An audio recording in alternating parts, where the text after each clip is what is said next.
நீ மட்டும் பேசாத. ஏன்னா நீ என்ன பண்ணிட்டு இருக்கன்னு எனக்கு இன்னும் புரியல.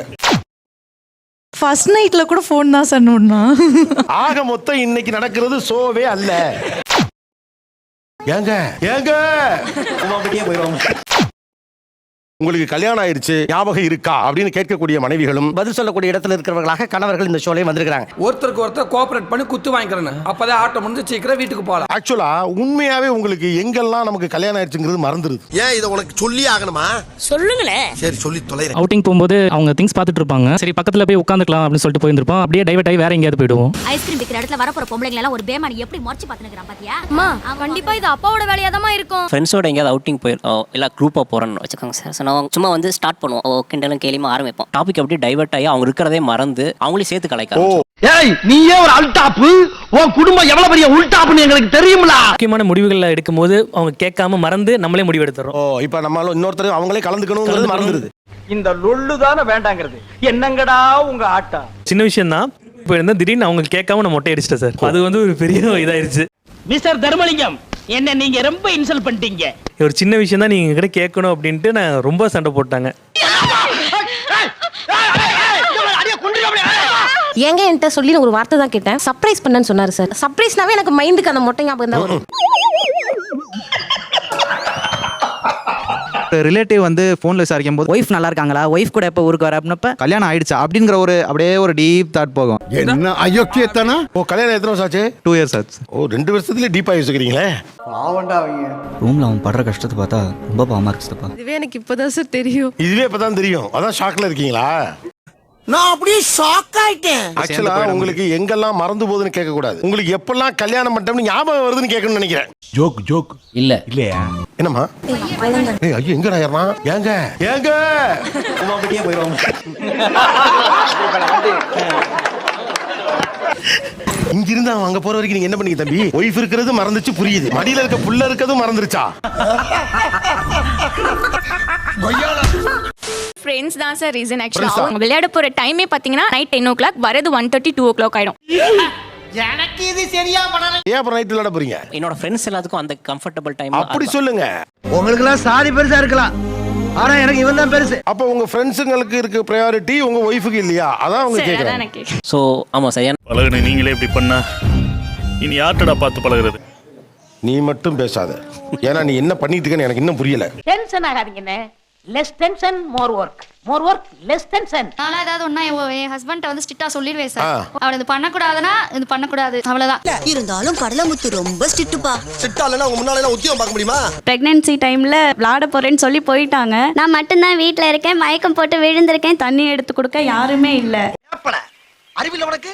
சோறு திங்கறியா, சோத்த விட்டு வேற எதுவும் திங்கறியா? அதை எமோஷனலா நான் சொல்லிட்டேன். என்னால முடியலங்க, ப்ளீஸ்ங்க போகாதீங்க அப்படின்னு சொல்லிட்டேன். அப்போ ஓகே இனிமே நான் உன்னை விட்டுட்டு போக மாட்டேன், உன் கூடயே இருக்கிறேன் அப்படின்னு சொல்லிட்டு நெக்ஸ்ட் வீக்கே போனாங்க சார். ஏன்டா இவ்ளோ டாக்ஸிக்கா இருக்கீங்க நீங்க? மனுஷனா நீங்களா? இப்போ ஒரு மோசமான நிலை ஏற்பட்டு போச்சு. அவங்க வந்து கன்சீவ் ஆயிருக்காங்க, கீழே விழுந்துட்டாங்க. அது ரொம்ப ஒரு டிராமட்டிக்கான விஷயம் இல்லையா? அதுக்கடுத்த வாரமே இப்படி விளையாட போனீங்க நீங்க? அங்கதான்டா இருக்கு இந்த ஸ்டேட் பாண்டியோட ட்விஸ்ட். அதுக்கு அடுத்த வாரம் அவங்க தங்கச்சி கீழே குடி வந்துட்டாங்க சார். தங்கச்சி கீழே குடி வந்தாலுமே இப்படி ஒரு சம்பவம் நடந்து போச்சுங்கிறப்ப நம்மள அறியாமலே ஒரு நடுக்கம் வந்துரும்ல. அப்புறம் எப்படி உங்களுக்கு விளையாட போக தோணுச்சுன்னு கேட்கலாம். அதெல்லாம் ரகசியம் சொல்றதுக்கு இல்ல. உங்க ஒய்ஃபுக்கு ஒண்ணுனா யார் பொறுப்பு? நீங்களா அவங்க தங்கச்சியா? என்னோட பொறுப்பு. அப்புறம் எப்படி அவங்க கிட்ட பொறுப்பு கொடுப்பீங்க? அவனை கூப்பிட்டு செருப்பால் அடியும். செருப்பு நல்ல செருப்பு இருந்தா அடிய. உங்களுக்கு உங்க குடும்பத்து மேல பிடிப்பு இல்லாம போனா உங்க குடும்பத்து மேல, உங்களுடைய அம்மா அப்பா அவங்க மேலலாம் உங்க மனைவிக்கு எப்படி பிடிப்பு வரும்? எல்லாம் அவர் ராசி அப்படி. அவருக்கு திருமணம் ஆகிவிட்டது என்ற ஞாபகத்தில் இருக்க அழுத்தமாக என்ன செய்யலாம்? டேய் கேக்குறான்ல சொல்றா. சார் அவங்க அம்மா அப்பா கூட வந்து இருந்தா மேபி பயம் இருக்கும்னு நினைக்கிறேன் சார். அப்படி வேணா இருக்கலாம். என்ன ஒரு புத்திசாலித்தனம். அது ரிப்பீட்டடா சொல்லிட்டே இருக்கணும் சார். அப்ப அது ரொம்ப டாக்ஸிக் ஆயிடாதா? அப்படி பண்ணி தான் நான் ஒரு விஷயத்தை மாத்தினேன். கரெக்டான ஆளியா? நான் இப்ப கையில எடுத்து கேம் எடுத்து நான் இப்ப உட்கார்ந்தேன் அப்படின்னு வச்சுக்கோங்களேன். இப்ப கையில எடுத்துக்கிட்டா அந்த வீடியோ கேமா? நான் ஆன்லைன் கேமிங் விளையாடுவேன் சார். இல்ல மயில இறகு போடல போட மாட்டீங்கடா. நீங்களா புடிச்சு கால் எடுக்கல வச்சு அமுக்கி புடுங்கறதானே நீங்க திருந்துவீங்க. ஏற்கனவே நீங்க 8 மணிக்கு தான் வீட்டுக்கு வந்திருக்கீங்க. கொஞ்சம் போர் அடிக்கும் சார். எனக்கு அப்ப இந்த கேள்வி அப்படி வச்சறேன். ஏன் ஆண்களுக்கு வீடு சுவாரஸ்யமா இல்ல? சொன்னா தீத்துற போறியா? என்னால முடிஞ்சதை செய்யறேன், சொல்லுங்க. கரெக்ட்பா. ஒரு பயம், ஒரு தயக்கம் இருந்துட்டு. என்ன தயக்கம் பயம்? இல்ல நம்ம எதனா பேசினா சண்டை வந்துருமோ பயமாவே இருக்கு உங்ககிட்ட பேசும்போது. அந்த பாயா இருக்கணும்டா. குறை சொல்லிட்டே இருப்பாங்க. நம்ம அதெல்லாம் கேட்கும்போது டென்ஷன் ஆகும். இப்ப வெளியில போயிட்டோம்னு வச்சுங்களேன், கொஞ்சம் ஜாலியா இருக்கும். நீ வீட்டுக்கு வாடி, உனக்கு நிறைய கொடுக்குறேன். பிஃபோர் மேரேஜ்ல பாத்தீங்கன்னா நான் அம்மா வீட்ல இருக்கும்போது ஜன்னல்ல கால வச்சு பெட்ல நான் எவ்வளவு ஃப்ரீயா படுத்திருக்க முடியுமோ அப்படி இருப்பேன். அதுவும் காலை விரிச்சு தூங்குறதுல என்ன காத்தோட்டம். ஆனா மேரேஜுக்கு அப்புறம் நான் அந்த விஷயத்தை திரும்ப பண்ணும்போது என்னோட ஃப்ரீடம் வந்து ஒரு டம்ப் ஆகுதோ. ஏன்னு சொல்றேன்னா என்னால பொறுக்க முடியல. உண்மை யாருக்கெல்லாம் வீட்டுல இருக்கப்பெல்லாம் கொஞ்சம் பதட்டமாவே இருக்கு. நல்லா கை தூக்குது அப்ப தெரியும். எல்லாருமே அட்டன் பண்ணீங்க. அவங்க 2 பேரும் இவங்க 2 பேரும் ஏன் கை தூக்கல தெரியுமா? கேட்டுக்கிட்டு செய்வோமா, கேட்காம நம்ம பாட்டு கையை தூக்கிட்டோம்னா அந்த மொட்டை அடிச்ச கதையாயிருமோங்கிற பயத்துல 4 பேர் தூக்கல. தம்பி எப்படி கரெக்டா கண்டுபிடிச்சீங்க? முகரே ஒத்து பார்த்தா தான் முக்கா கூட மைசூர் பாக்க தெரியுதுல்ல. நான் வந்து மாசமா 5ஆம் மாசம் இருக்கும்போதே அம்மா வீட்டுக்கு போனேன். என் பிள்ளைக்கு 9 மாசம் ஆயிடுச்சு. இன்னும் நான் எங்க அம்மா வீட்டுல தான் இருக்கேன். ஏன்பா? டேய் என்னடா இப்படி வியாபாரம் பண்றீங்க? ஃபர்ஸ்ட் அவங்க வீட்டில் இருந்தாங்க, வான்னு சொல்லி கூட்டிட்டு வந்து ஒரு நாள் 2 நாள் கம்முன்னு இருப்பாங்க சார். 3 நாள் மறுபடியும் ஸ்டார்ட் பண்ணுறாங்க சார். அங்கேயே இருந்திருப்பேன், அவங்களே ஒழுங்காக பார்த்துக்கிட்டாங்க, நீ பார்த்துக்கவே மாட்டேன். இவன் ஒருத்தன் 7 இழுக்கணும் முடிவு பண்ணிட்டானா, 7 இழுக்காம விட மாட்டான். இவர் சொல்றத பார்த்தா இவர் எங்க போனாலும் நீங்க நொய் நொய்ங்கிறாரு. அப்படித்தானா?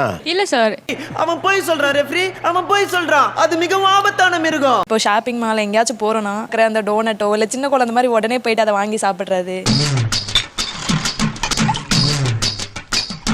ஆனா இன்னமும் நீங்க அதெல்லாம் சாப்பிட்டுட்டு இருக்கீங்க. இல்லை சார், சின்ன வயசுலலாம் அவ்வளோ வாங்கி கொடுக்க மாட்டேன். உங்களுக்கே தெரியும், அது ரொம்ப காஸ்ட்லியான விஷயம். இப்போ நம்ம வளர்ந்துட்டோம், நம்ம தான் சம்பாதிக்கிறோம். அதனால வாங்கி வீட்டில் ஸ்டாக் வச்சுப்பேன். ஓ நீ அப்படி வரியா? ஒரு மனுஷனுக்குள்ள இவ்வளவு வலியும் வேதனை இருந்தா அவன் இப்ப சாப்பிடுவான். இல்ல சின்ன வயசுல கிடைக்கல, அதனால இப்ப வாங்கி சாப்பிடுறீங்க. அப்போஸ் குளுக்கோஸ். அப்போஸ்ங்க, அப்போஸ்னா ஆமான்னு அர்த்தம். இவன் பச்சை புள்ள சின்ன வயசுல கிடைக்கல ஏங்கி போய் ஏதோ 4 காய் எடுத்து தின்றுருக்கான். இவரும் சின்ன புள்ளையாவே இருக்காது, இன்னும் பச்சை புள்ளையா இருக்கேடா. பச்சை புள்ளையா? வண்டி எடுக்கிறாருன்னா ஒரு பாட்டுக்கு ஸ்டார்ட் பண்ணி மூவ் பண்ணிடுவாரு. நான் ஏறி இப்படி காலை போடுறதுக்குள்ள வண்டி கிளம்பிடும். என்னடா இங்க இருந்த வண்டியா காணா? போய்ட்டாங்க குமரேசா. ஒரு மாதிரி மனைவியோட அப்படி பேசுறது, கையை பிடிச்சு கூட்டு போறலாம் உங்களுக்கு கூச்சமா வாய்ப்பே இல்ல இருக்கா? சார். வாய்ப்பு இல்ல ராஜா, வாய்ப்பு கிடையாது. கல்யாணம் ஆகி 3 வருஷம் ஆகுது சார். என் கையை பிடிச்சது வரைக்கும் நடந்ததே இல்ல. போட்டோக்கு கூட இப்படி கூட என்ன டச் பண்ணாம கூட இப்படி கூட போட மாட்டார். இவங்க பொறுப்பா இருந்திருந்தா என்னோட பிரெக்னன்சி டைம்ல பிஃபோர் ஆஃப்டர் ரெண்டுமே நாங்க 2 பேருமே கஷ்டப்பட்டிருக்க மாட்டோம். எந்த நடவடிக்கையும் எடுக்க முடியாத நிலைமையில நான் இருக்கேன். என்னாச்சு? ரொம்ப கஷ்டப்பட்டோம். இவங்க பொறுப்பா இல்லாதது என் முன்னாடியே எல்லாம் மட்டமா பேசுவாங்க. இவங்கள ஜாலியா இருக்கலாம், என்ன தப்பு? உங்களோட அலட்சியத்தால நம்ம 2 பேரும் எவ்வளவு கஷ்டப்பட்டோம் யோசிச்சு பாத்தீங்களா? சிரிக்கிறானி வெக்கமா இல்ல? இப்போ அதை நினைச்சா எவ்வளவு கஷ்டமா இருக்கு. அது அப்ப எனக்கு தெரியல, அது நான் வேணுனே பண்ணல சார், தெரியல. நீ வேணும்லே பண்ணலன்னு எனக்கும் தெரியும், ஆனா மாறுன்னு சொல்றேன். அதாவது காலையில எந்திரிச்சு விளையாட போறவன் பொறுப்பு இல்லாதவனா, அவன் திரும்பி வர்ற வரைக்கும் தூங்குறவங்க பொறுப்பானவங்க. நல்லா இருக்கமா, எல்லாரும் நல்லா இருக்க. இப்போ எதனா ஒரு ஆர்கியூமெண்ட் வந்துச்சுன்னா ஃபர்ஸ்ட் எல்டர்ஸ் சொல்றதை கேட்கணும். அது அனாவசியம். எல்டர்னு சொல்றது யாரை சொல்றீங்கன்னு? எல்லார்கிட்டயும், அவங்க அம்மா கிட்டயும். நீ வீட்டை கடைசி பிள்ளையா தம்பி? அப்படிதான் பேசுவேன். நான் எங்க அம்மா அப்படிதான் பேசுவேன். நாளை எங்க அம்மா இன்னமும் சண்டையெல்லாம் போடுவேன். அதுவும் என்ன திட்டிகிட்டே இருக்கும். அது நாங்க ஜாலியா ஃபேமிலிக்குள்ள அடிச்சுக்கிறதா? இதெல்லாம் எங்க ஃபேமிலியில சகஜம். 7 குடும்பமா இருக்கு போல் இருக்கு. சார் இப்போ வந்து குளிக்க போனாங்க கூட துண்டு வந்து நம்மள்ட்ட தான் கேட்பாங்க. பாப்பு துண்டு எடுத்து கொடு. டேய் அந்த துண்டு குடுறா. நான் ஒண்ணு கேக்குறேன் தெரிஞ்சுக்கிறதுக்காக. கல்யாணம் ஆன புதுசுல இதெல்லாம் கேட்காமலே அவருக்கு செஞ்சது யாரு? மேரேஜ் ஆகி 1 மந்த் தான் ஆகுது. இது வரைக்கும் எங்கேயுமே என்ன கூட்டிட்டு போனது கிடையாது. 1 மந்த்ல நான் 6 லைனாமா? எங்க போனாலும் உங்க இம்சை தாங்க முடியலடா. 4, 5, 6 ஹவர்ஸ் ஃபோன் நோண்டுவான் சார். ஃபர்ஸ்ட் நைட்ல கூட ஃபோன் தான் சார் நோண்டுனா.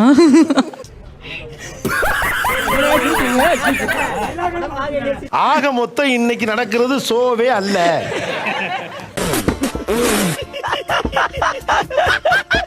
இவனை லவ் பண்ணி மேரேஜ் பண்ண சார். ஆனா இவன் வந்து ஒரு இன்ட்ரெஸ்டே என் மேல காட்ட மாட்டான்.